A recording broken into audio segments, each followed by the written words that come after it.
Hello guys, welcome back to my YouTube channel. আজকে আমি চলে গেছিলাম কল্যাণী নীলাঞ্জনসে হেয়ার স্পা করাতে। এখানে আমার ফ্রেন্ড, আমি জানি না এত মন দিয়ে কার সাথে কথা বলছিল, যাই হোক এরপরেই আমাকে নিয়ে যায় হেয়ার ওয়াশের জন্য। হেয়ার ওয়াশ এরপর আমার প্রসেসিং স্টার্ট হয় স্পায়ের। এখানকার স্টাফদের বিহেভিয়ার ভীষণ ভালো ছিল, আর সার্ভিসও খুব সুন্দর সার্ভিস ছিল। আমার মনে হয়েছে আমার টাকাটা ওয়ার্থ ইট। যাই হোক, আমি প্রসেসিং পুরো ভুলে গেছি যে কোনটার পর কোনটা কী করছিল না করছিল, কারণ এগুলো অনেক পুরনো ক্লিপস। পুজোর এটা চতুর্থীর দিনের ক্লিপস, পুজোর সময়।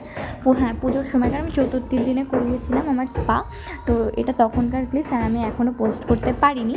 যাই হোক, এখানে আমার ফাইনাল রেজাল্টটা ভীষণ ভালো হয়েছিল। আমার পার্সোনালি খুব ভালো লেগেছে। আমার হেয়ার ফলটাও অনেকটা কমেছিল হেয়ার স্পায়ের পরে।